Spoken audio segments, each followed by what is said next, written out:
El hombre actúa, pero para actuar necesita interpretar los contextos en los que se inscribe. El cine, las escuelas, los currículos escolares, las universidades, la prensa, el periodismo, el teatro, la música. Es muy difícil encontrar cultura en general que no esté atravesada por una cosmovisión de izquierdas. Eso está empezando a cambiar recién en los últimos años porque hay todo un sector de gente que defiende la libertad que se ha empezado a dar cuenta de esto. El obrero está siendo explotado por el patrón a través del sistema capitalista. Hoy te dicen la mujer está siendo oprimida por el hombre a través del sistema patriarcal. Existe algo llamado identidad de género, que es un derecho y que como es un derecho, pues alguien lo tiene que pagar. ¿Y qué significa la identidad de género? Que una persona sea tratada conforme a su autopercepción. Claro, el problema, ¿sabes qué? Es que con la autopercepción no basta, porque esa persona se ve al espejo y se ve que su autopercepción no funciona como una varita mágica que lo ha modificado de cabo a rabo.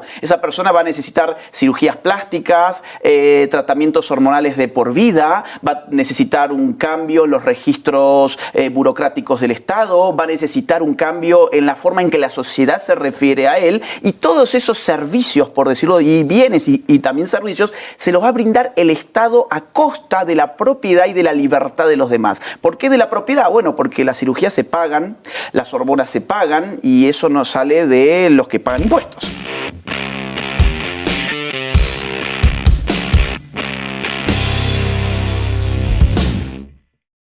Los defensores de la libertad sabemos que tenemos un enorme trabajo por delante, porque los que quieren atacar la libertad, esos no paran. Y la libertad es como el aire o como el agua, que solo te das cuenta que la has perdido cuando desaparece.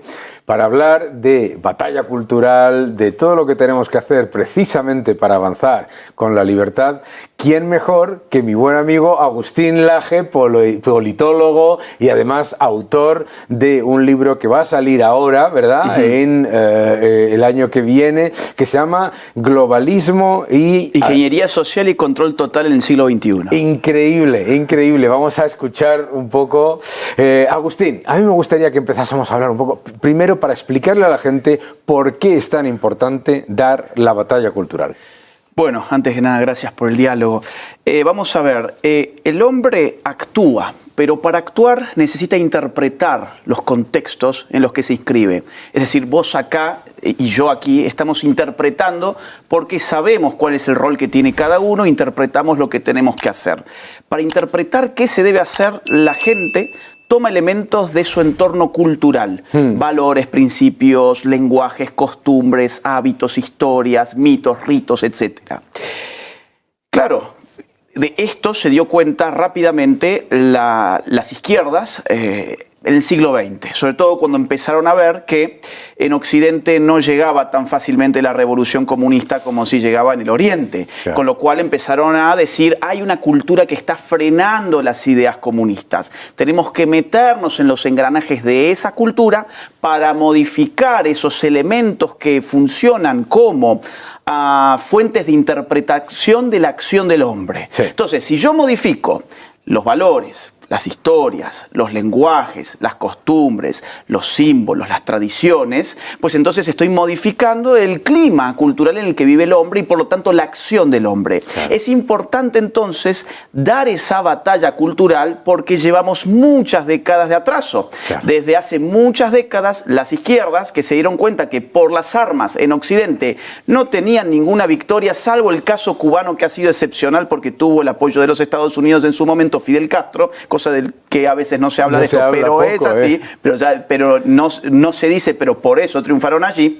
Entonces, no ha habido éxito en el terreno de las armas, pero sí han tenido mucho éxito en el terreno de los símbolos, las palabras, las historias, los disvalores que llevan adelante a través de ¿dónde? De todo, de todas las instituciones culturales, el cine, las escuelas, los currículos escolares, las universidades, la prensa, el periodismo, el teatro, la música. Es muy difícil encontrar cultura en general que no esté atravesada por una cosmovisión de izquierdas. Eso está empezando a cambiar recién en los últimos años porque hay todo un sector de gente que defiende la libertad que se ha empezado a dar cuenta de esto. Claro, y que la gente se ha empezado a dar cuenta, yo creo, que no solamente que están erosionando valores y principios que todos defendemos, utilizando el arma de adoptar y absorber ideales que todos defendemos, el respeto al medio ambiente, pues el bienestar social, etcétera, etcétera, para convertirlos en agendas, en ese caballo de Troya que lo que hace es tomar luego las instituciones independientes, las democracias, y lo convierten en autocracias. Así es, porque ellos dependieron desde el siglo XIX hasta el siglo XX, por lo menos en sus primeras 6 décadas, por lo menos, ellos dependieron de un relato según el cual la principal fractura en la sociedad, o casi la única fractura realmente significativa, era la económica. Sí. La sociedad estaba dividida en ricos y en pobres, y el pobre era pobre porque el rico era rico, entonces había una torta que estaba dada, y que si el rico tenía mucho de ella era porque el pobre tenía poco, y para tener más tenía que levantarse en armas y hacer la revolución, como había ocurrido en Rusia, por ejemplo. Con esta intentona, lo que se procuraba siempre era aumentar desmedidamente el peso del Estado sobre la vida de la sociedad, porque para resolver esa dialéctica entre ricos y pobres tiene que haber un Estado que se haga de los medios de producción privados y que entonces se convierta en el único agente económico realmente significativo.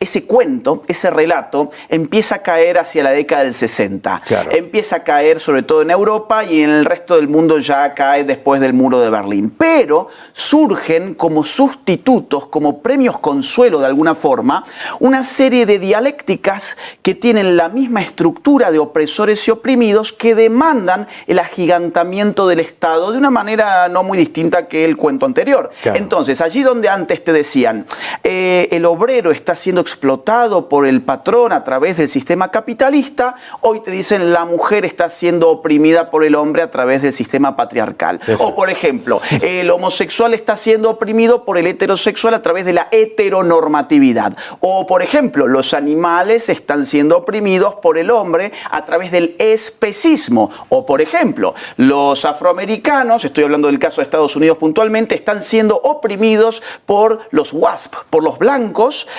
locales, en virtud de su racismo. Y así sucesivamente, un montón de nuevos sismos han surgido y tienen un mismo efecto, que es el de agigantar el tamaño del Estado. Claro. Es el mismo efecto porque, ¿qué te dice la política? La sociedad está dividida, entonces para reconciliarla, yo como Estado, yo como poder político coercitivo, voy a reordenar esas relaciones, voy a hacer ingeniería social, denme más poder, más impuestos, más ministerios, más burocracia, pero yo voy a hacer que todos sean tan iguales como merecen. Y dicen, claro, esto, lo que tenemos que hacer es más derechos, y más derechos son más ministerios, más consejerías, mayor estructura estatal, más burocracia.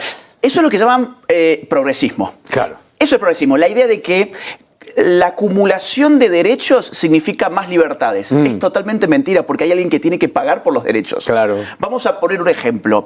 El derecho a la identidad de género. Claro, esto surge de esta dialéctica que han creado con la idea de que, por ejemplo, los transexuales son oprimidos por los cisgénero. Bueno, con toda esta neolengua orwelliana que vemos a diario. Entonces, ¿qué dicen? Existe algo llamado identidad de género, que es un derecho, y que como es un derecho, pues alguien lo tiene que pagar. ¿Y qué significa la identidad de género? Que una persona sea tratada conforme a su autopercepción. Claro, el problema, ¿sabes qué? Es que con la autopercepción no basta, porque esa persona se ve al espejo y se ve que su autopercepción no funciona como una varita mágica que lo ha modificado de cabo a rabo. Esa persona va a necesitar cirugías plásticas, tratamientos hormonales de por vida, va a necesitar un cambio en los registros burocráticos del Estado, va a necesitar un cambio en la forma en que la sociedad se refiere a él, y todos esos servicios, por decirlo, y bienes y también servicios, se los va a brindar el Estado a costa de la propiedad y de la libertad de los demás. ¿Por qué de la propiedad? Bueno, porque las cirugías se pagan, las hormonas se pagan, y eso no sale de los que pagan impuestos. ¿Por qué de la libertad? Bueno, porque supongamos que yo tenga más apego a mi libertad de pensamiento frente a la coerción de una sociedad que me obliga a mentir, y yo quiero tratar de mantener un lenguaje que sea concordante con las cosas. Bueno, no lo puedo hacer porque voy a tener graves problemas con el Estado. Entonces, fíjate que al final había derecho a identidad de género, que significó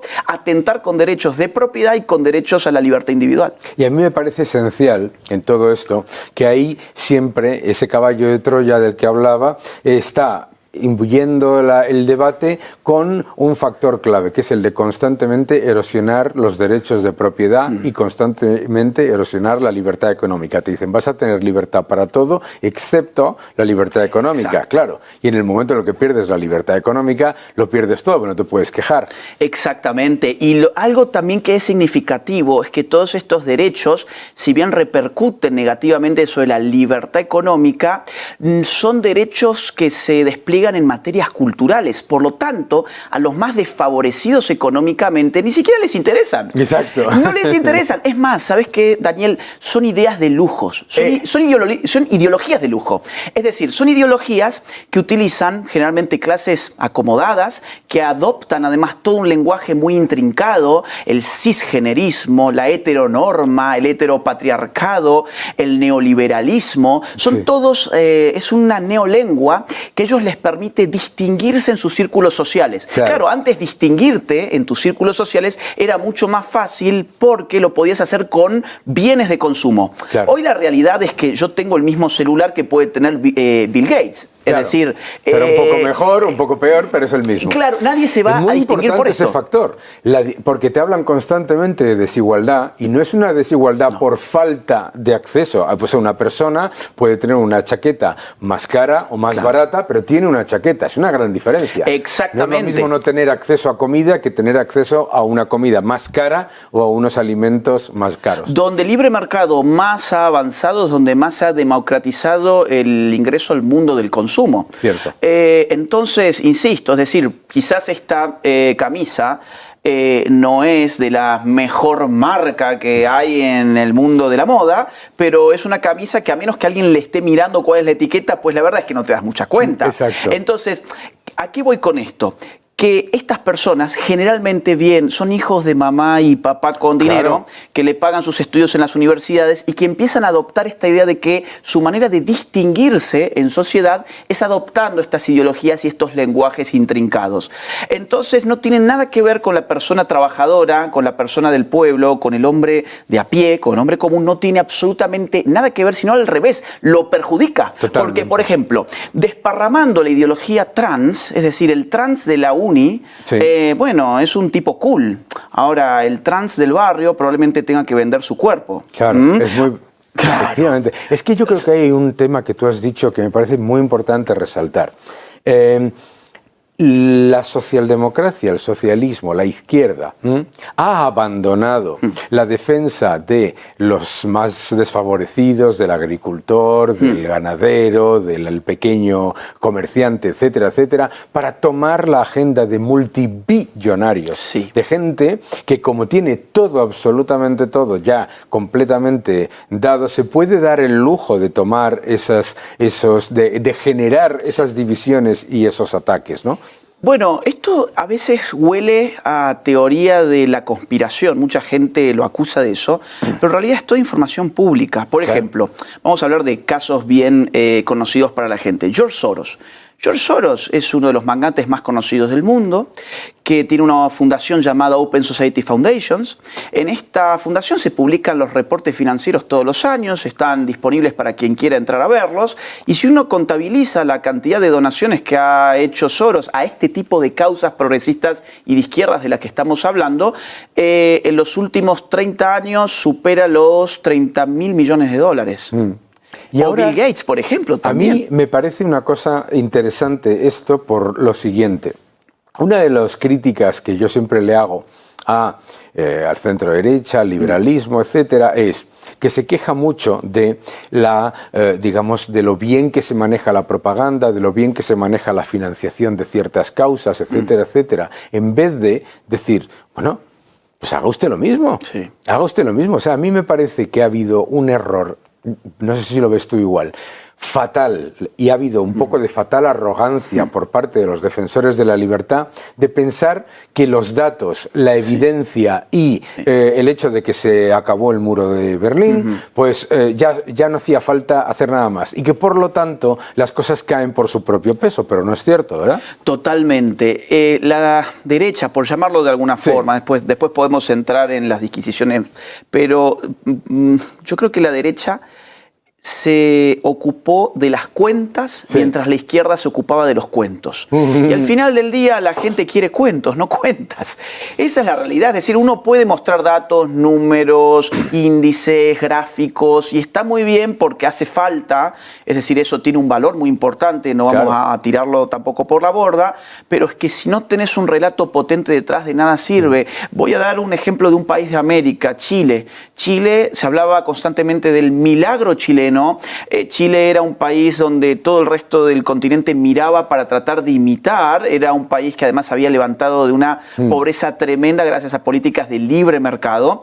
Y Chile, finalmente, sin crisis económica, sin inflación, sin desempleo, sin una caída del PBI, sin una catástrofe natural, sin nada, viró hacia el socialismo del siglo XXI. Totalmente. ¿Y quiénes fueron los que votaron por el socialismo del siglo XXI? Los privilegiados. Los privilegiados. Claro. Los hijos de las clases medias, altas y altas de Chile, que es lo que estábamos hablando recién. Ese es el error. Entonces, ¿qué le vendió la izquierda a esa gente? Le vendió épica. Claro. Le vendió un relato, le vendió buenismo, le vendió una ideología que satisfacía lo que esa gente estaba buscando, que era también distinguirse en la sociedad. No basta el iPhone para distinguirte, no basta la chaqueta para distinguirte. Y sobre todo le vendió dos cosas. Por un lado, te convierte en víctima, y por otro lado, te convierte en Dios. Es decir, eres víctima de todo y a la vez eres Dios para decidir con una ingeniería social qué crear. Y a mí nos quedan unos 5 minutos, pero me parece que es muy importante porque tú y yo estamos en esa misma línea. Una de las cosas que a mí me preocupa de los defensores de la libertad, de los liberales, etcétera, es la equidistancia entre esa izquierda que está tomando de las instituciones libres y la derecha. Y no entender la importancia de unirse desde el liberalismo, obviamente desde la crítica y desde el debate, desde el liberalismo y la derecha, para conseguir precisamente esa batalla cultural y ganarla, ¿no?